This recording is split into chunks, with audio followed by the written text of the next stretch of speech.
Hey there guys, it's TC Made with TC Gaming. I wanted to bring you another video in the ACF series. I'm not trying to do too many of these too quick because I know Pask has a bunch of great information in store for everybody, so I just kind of want to lay back a little bit. A lot of my older videos still apply to most of ACF. If you follow the Getting Acclimated video, it'll kind of tell you where everything's at. And then a lot of the other stuff is still applicable. But I did want to answer one of the questions that was in the last couple of videos. Some people had left some comments, and they were interested in how the quadruped retargeting or quadruped actors or whatever worked in here. So I worked up a couple of examples that we can go through, and I don't really want to take the time to go step by step through this whole thing because it's actually pretty easy for you to figure it out yourself once you kind of know the way. So what I did is I pulled in the African Animals pack from Protofactor, which I think was free quite some time ago, and there's an example already in the demo project for a spider. And if you just go in here, if you don't see it, just go and type in spider, and you should find quite a few things in here. But among them, you will find a spider animation, or not spider animation blueprint, but a spider BP. That should be in here somewhere. There's the spider animation blueprint. Right here, there's an ACF full spider and an ACF spider. So if you go to ACF full spider and you look at the parent class, there's an ACF spider BP here. And I don't know exactly what the differences are between these two. I haven't gone through to look at each piece of this. But what I did to make life very simple is if you go upstream of the ACF spider BP here, which I think you're going to find out here in this main window now, ACF spider BP and full spider BP. Excuse me, the parent class of ACF spider BP is an ACF AI character. And so if you wanted to have another quadruped creature that attacks you, like a spider, what you could do is you could just duplicate these blueprints, rename them, and then just change the mesh that's on them. And you also create an animation blueprint for that same thing. So what I did in here is I created an elephant that is an attack elephant. And so I have an ACF full elephant. Let's go navigate to this. We'll say browse to asset. And I just created it right inside of the blueprint characters. We already had spider here. So I made a folder for elephant, and I just duplicated by dragging these into the elephant folder and just saying copy here. And then I went there and renamed them. But everything you need pretty much to make the spider is sitting here except for the animation blueprint. Okay. And so if you look at the things that you have here, you have the full spider, the spider parent, an ACF spider controller, and an ACF spider action set. And if you go into the blueprint, you would find in here, if you search for AI, you should see that there's an AI controller. I think under class defaults, it should tell you where the AI controller class down here is ACF spider controller BP. And if you go look at that, that's this one here. And this basically just has your, if you open it up full, it brings in your default behavior tree asset, which is an ACF behavior tree and an ACF AI blackboard. And so these are pretty standard. What they do is they measure distances from you to the character, figure out if they're in range for melee attacks or whatever. We can take a look at this behavior tree real quick. I don't want to get too far down into this, but again, what it's doing is it's trying to determine if you are within range. Down here, cooldown, execute action. So yeah, so it studies the target, figures out if you're in range. If you're in range for a melee attack, it'll make a melee attack. If you're not in range for a melee attack, it'll do a ranged attack. And then if it's supposed to follow any kind of other commands like patrolling or returning to home or whatever. But it's all in here. You can look at this. But this is a pretty standard behavior tree for ACF. So I don't have to make a new like elephant behavior tree, I can just use the one that's in there. The ACF Spider Controller BP, if I just rename it, I have an elephant AI controller. And so that's kind of what I did. Again, if I go back in here to my blueprints for the elephant, what I did is I created an elephant, ACF full elephant BP, and ACF elephant BP, which was the parent of this. And then I had to create a couple of montages that are defined in the action set. So in the action set, the elephant can do an attack. So I had to have an attack montage. Well, in the spider animation BP, or in the spider blueprint here, they also had a spider attack montage. So all I did is I pulled my elephant in. I created one for the elephant, and then I just pulled in the elephant's animation blueprint data that's already with the elephant in this African pack. And I just changed out the different attacks that are in here. And then in the action set for that, what you can do is you can specify that you want to do a random. So like in this action in here, I think I specified in action config. Somewhere in here, there's a thing that says you can play. You want to play a random montage. Yeah, right here, play random montage section.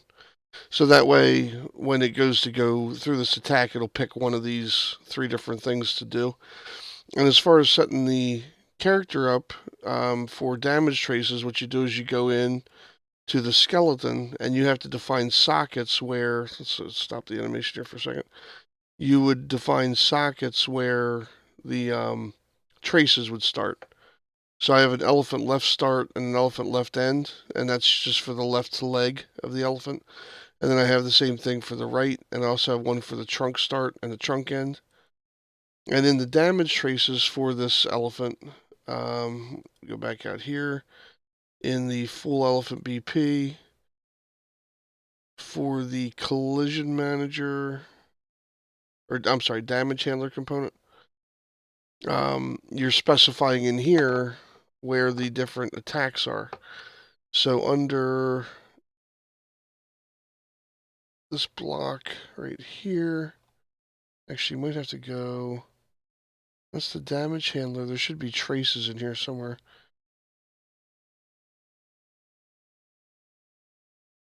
Let me see if it's on the, actually it's on the collisions manager. So the collision manager has the damage traces, not the damage handler. So right here for the right trace, I have the elephant right start and elephant right end.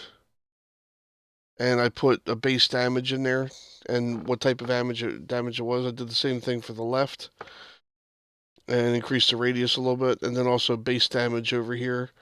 And for the trunk, I'm just using the trunk start and trunk end. So if you define the start and stop points and the radiuses and the damage types, what it does is when your elephant plays that attack montage, inside of the elephant attack montage, there's a thing in here that starts the substates, which is basically telling ACF to go ahead and flip that trace on, and then over here, when it comes out of the substate, it shuts the trace back off. So it's basically saying to your character, when I'm playing this montage, start doing damage from here to here, right? And then be available for some other action right here. And same thing, start playing damage from here to here. So if I get hit by that range of the trunk, while this thing is swinging through that substate, it's actually flipped on to be able to do damage to me. Okay? And then the same thing, you just go into the action set in here for whatever the other one is. So this was an attack. Then there's a heavy attack. And I didn't change that heavy attack actually, but I did put in this other montage for getting hit. So I actually have to switch this one here for heavy attack. But again, if I had to fix this, I would go in here and I would just look at what the substates are. And I would just go to my elephant and I would create a new animation montage. I would duplicate this montage or whatever, then just change out the assets that went to that for that particular character like I did in here. When you're in the right skeleton, you already have these assets here. So by duplicating these BPs, and then just changing out what's in them, it's pretty easy to create this, new behavior in here. So if I were to bring my character over and just say like play from here, if I get within range of this elephant, see he starts wanting to attack me. You see he did 150 damage, and he's running after me. And if I run into his legs here, he did 350. Boom, I'm dead. Okay. So that makes a real easy way to create an enemy. Same thing here. Like I'm just using the spider as an example because there's already an example there. So you create the blueprint, add your skeletal mesh to it, and as far as his animation blueprint, if you go back to this elephant and browse to this asset in the thing here, excuse me. If you go to the mesh, you can find the anim class and then browse to that asset. And for the elephant's animation blueprint, same exact thing that the spider had. The spider had just a basic blend space here that kits direction and speed. Now, in order for this to happen, this has to be a child of the ACF anim instance. The ACF anim instance already has these variables defined for you. And so if you create a new animation blueprint and you go into the class settings and change the parent class to ACF anim instance, then all you have to do is plug in these variables for direction and speed. And in my blend space player, I just kind of followed the same thing that he had in the one for the spider. On these, if you hold down the control key, you can see all the different movements. So if he's moving, you have an axis here for direction, another one for speed, and you're just putting in the different animations to play. So here the elephant walks at 180, he runs at 800, so on and so forth. So if the character is being told to move at this higher rate of speed, then he'll actually go into a run animation. And you can move these around and tweak them until you get them the way you want. But over here is where you change the settings, and this again is the exact same thing that was in the spider. I just changed the animations and assigned it to the correct skeletal mesh. Excuse me. And then again, the AI controller and everything else, I just renamed that, made a copy of it, and stuck it in there. So hopefully that gives you an idea of how to make that by just duplicating these assets and renaming them. If you have questions about it, either hit me up in the ACF chat for Discord, or you can come to my Discord and ask the same thing, or leave me a message on the video. Excuse me. And then for a mountable creature, a mountable quadruped, so like here, for example, whoops, if I'm out here and I come over to this elephant, and let's say I wanted to ride this elephant, I can set this up. Now I don't have animations to have the rider, setting properly for an elephant. This is a horse riding animation. But again, there's already an example in here, which is the horse. So on this one here, all I had to do is create, let's go over here, browse to asset. I created a duplicate of the ACF horse mount BP and called it elephant mount. And in here, you can just go and set your ACF mount point. This is where he's going to try and get onto the elephant from. And there's another thing in here called the mount component. And the mount component specifies what the mount point socket is going to be.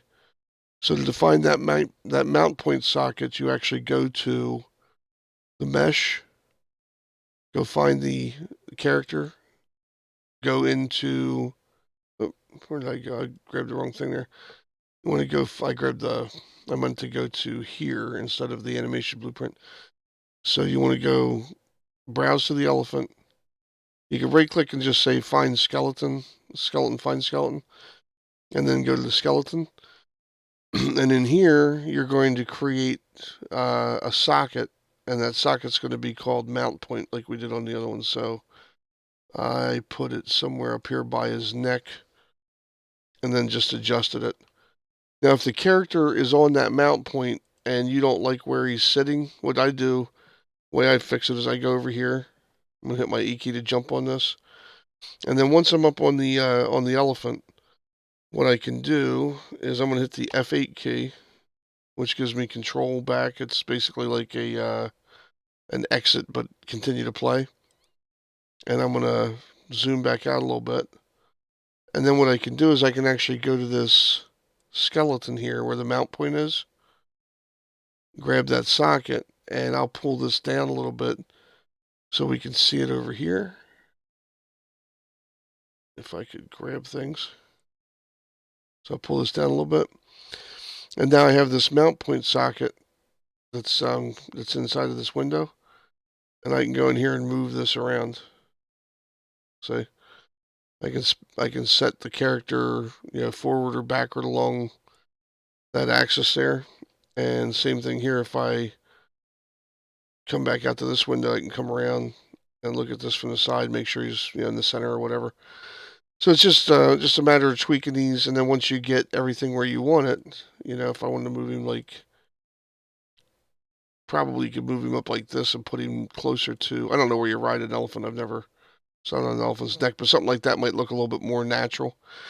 So if you like that, then you would just go ahead and save the skeleton, which is going to save the location of that socket after you've tweaked it around. When you want to get back into the game, you just click back in the main play window and hit F8. Now if I hit F11 again, go full screen, I can see my character's now riding up here on his neck, right? So I just moved that socket there. And the other thing I had to do was I just moved the spring arm for the camera on the elephant. You go into the viewport, and there is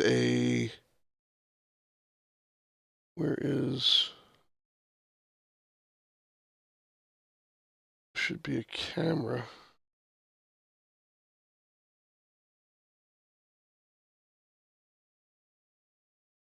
This is not the mount, this is the enemy.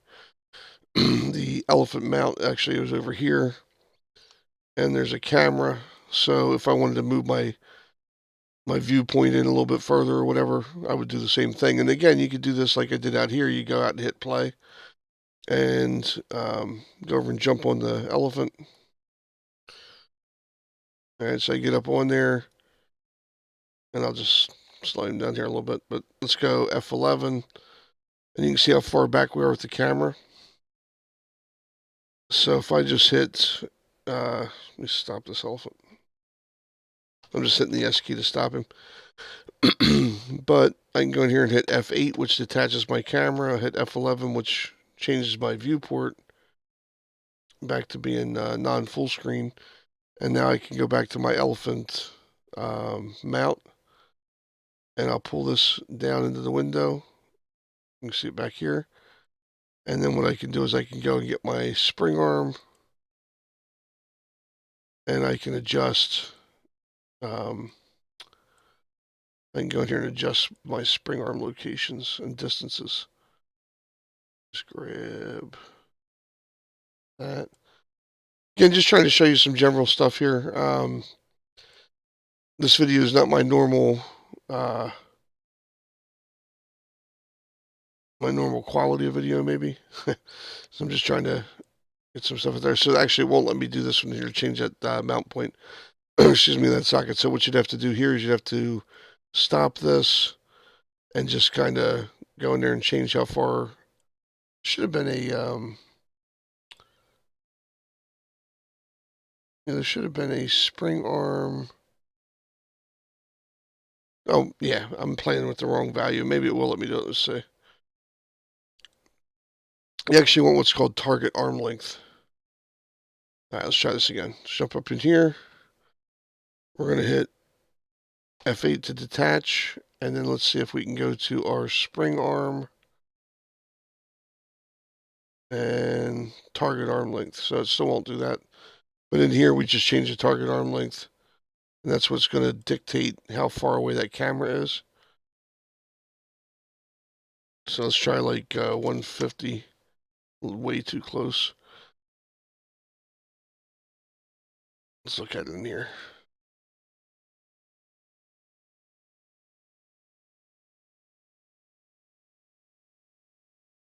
Yeah, 150 might not be too bad, actually. Might need a little tilt to it.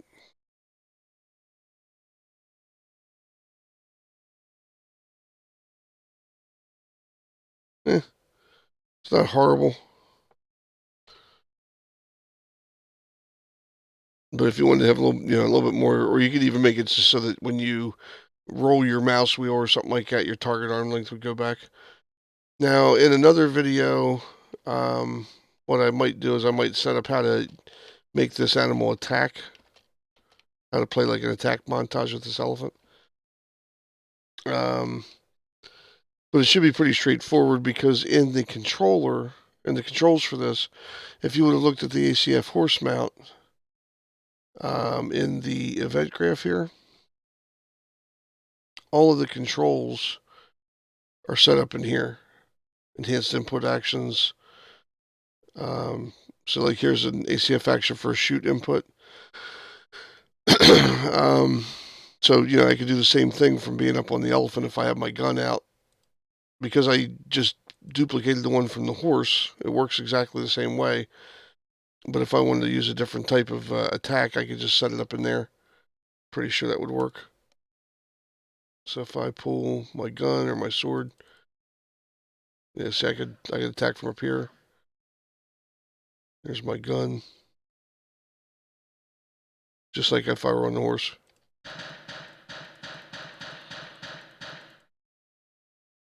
Make sense? Hopefully these videos help. I know this is, like I said, this is kind of disjointed and last minute. I just want to hurry up and get this out to you because some people were asking for it. But 95% of the stuff in ACF in this demo example, if you just go in there and you kind of look at it,